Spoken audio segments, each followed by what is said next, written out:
అదే RTV app వార్తల్ని క్షణాల్లో చదివే అవకాశం ఉంటుంది. ఒక న్యూస్ పేపర్, ఒక టెలివిజన్ ఛానల్ మీ చేతుల్లో ఎప్పుడూ ఉంటాయి. ప్రస్తుతం మనం రాజన్న సిరిసిల్ల జిల్లా బోయిన్పల్లిలోని జిల్లా పరిషత్ ఉన్నత పాఠశాలలో ఉన్నాము. వన్ నేషన్ వన్ స్టూడెంట్ అనే నినాదంతో అయితే విద్యార్థుల సమగ్ర సమాచారాన్ని ఒకే కార్డులో పొందుపరచాలన్న ఉద్దేశంతో కేంద్ర ప్రభుత్వం అయితే APAAR automated permanent academic account registry APAAR అయితే పొందుపరచాలని అయితే ప్రస్తుతం అయితే సూచిస్తుంది. దీనికి సంబంధించి విద్యార్థుల పూర్తి సమాచారాన్ని అయితే ఇటు ఉపాధ్యాయులు అయితే సేకరిస్తున్నారు. ప్రస్తుతం దీనికి సంబంధించి అయితే ఇది విద్యార్థులకు ఏ విధంగా ఉపయోగపడుతుందని వివరించడానికి మనతో పాటైతే ప్రధాన ఉపాధ్యాయులు ఉన్నారు. ఒకసారి వారితో మాట్లాడదాం. సార్ చెప్పండి, ప్రస్తుతం ఏంటండి ఈ అపార్, దీనివల్ల ఎటువంటి ఉపయోగాలు ఉంటాయి? ఇది మాది జిల్లా పరిషత్ ఉన్నత పాఠశాల బోయినపల్లి నుంచి వెళ్ళి మాట్లాడుతున్నాం.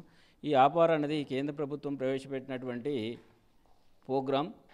అంటే ఒకే నేషన్ ఒకే స్టూడెంట్ అనేటువంటి నిదానంతో, అంటే ఒక విద్యార్థి పాఠశాలలో జాయిన్ అయిన తర్వాత అతడు యూనివర్సిటీ వరకు కూడా అతడి విద్యాభ్యాసం అంతా కూడా అతని యొక్క ప్రోగ్రెస్ కార్డ్ అంతా కూడా ఒకే సిస్టమ్ లోపల మనం చూడడానికి అనుకూలంగా ఉంటుంది.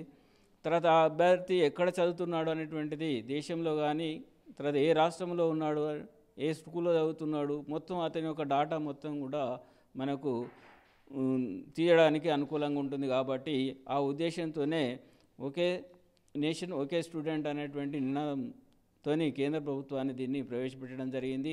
దీనివల్ల ఏదైతే ఆధార్ కార్డులో తర్వాత అడ్మిషన్ రిజిస్టర్లో ఒకటే విధంగా ఉండాలి అనేటువంటిది ప్రభుత్వం యొక్క ఉద్దేశం. కాబట్టి ఏమైనా చిన్న చిన్న మిస్టేక్ ఉన్నట్లయితే ఆధార్లో కానీ తర్వాత అడ్మిషన్లో కానీ కరెక్షన్ చేసుకొని పేరెంట్స్ యొక్క తల్లిదండ్రులతోని ఆమోదం తెలిపిన తర్వాతనే దాన్ని చేంజ్ చేసుకోవడానికి కూడా అవకాశం ప్రభుత్వం కల్పించడం జరిగింది.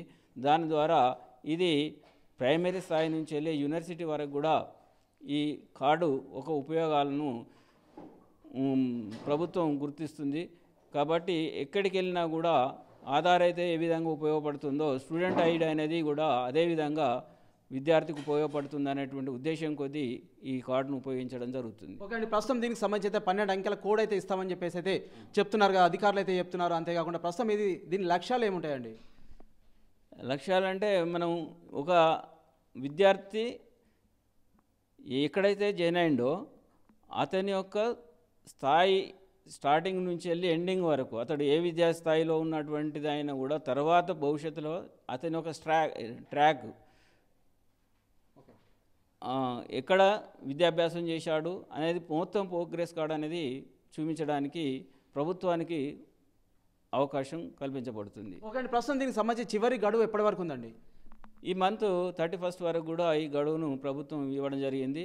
ఆ లోపల అన్ని ప్రభుత్వ పాఠశాలలు కానీ ప్రైవేట్ పాఠశాలలు కానీ విద్యా వ్యవస్థలన్నీ కూడా దీన్ని కంప్లీట్ చేయాలనేటువంటిది ప్రభుత్వం యొక్క ఆదేశాలు. ఓకే అండి, ప్రస్తుతం అయితే ఎలా కొనసాగుతుందంటే ముమ్మడి కరీంనగర్ జిల్లా వ్యాప్తంగా కొంత ఆలస్యం అవుతుంది. అంతేకాకుండా కొంత పండగ సెలవులు కావచ్చు, ఇతరత్ర వేరేసి అయితే కొంచెం ఎంట్రీకి అయితే కొంత ఆలస్యం అవుతుందని చెప్తున్నారు కదండి. ప్రస్తుతం ఎలా కొనసాగుతుందండి?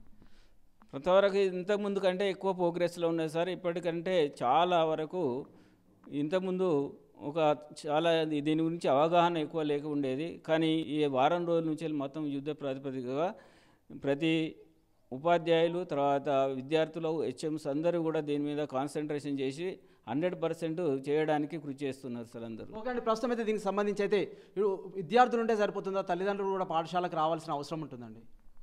విద్యార్థులు ఉండాలి, తర్వాత తల్లిదండ్రులు కూడా దానికి కాన్సెంట్ తీసుకోవడానికి తల్లిదండ్రుల యొక్క ఆమోదం ఉంటేనే దీన్ని చేయడానికి అవకాశం ఉంటుంది.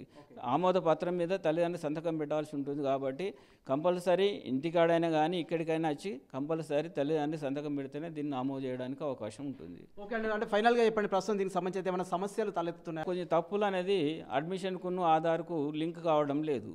అలాంటి సమస్యలు తలెత్తుతున్నాయి. కాబట్టి వీటిని తొలగించడానికి కూడా ఆధార్ సెంటర్లకు పోయి ఏ అయితే తప్పులు ఉన్నాయో దాన్ని దిద్దుకోవడానికి కూడా అవకాశం ఇవ్వడం జరుగుతుంది. అవి అయిన తర్వాత కూడా చేయడం జరుగుతుంది. ఏవైతే ఎలాంటి తప్పులు లేకుండా అన్నీ కూడా క్లియర్గా దాదాపు 70% మా దగ్గర అయిపోయినాయి. ఒక 30% మాత్రం తప్పులు ఉన్నాయి మాత్రమే మిగిలి ఉన్నాయి. అవి కూడా ఆధార్ సెంటర్కి వెళ్ళి అవి కంప్లీట్ చేసి 100% చేయడానికి మేము మా వంతు ప్రయత్నం చేస్తున్నాం సార్. ఇది అంటే ప్రభుత్వం తరఫున కూడా చాలా స్కూళ్ళల్లో కూడా ఇది యుద్ధ ప్రాతిపదికన కొనసాగుతున్నటువంటి కార్యక్రమం.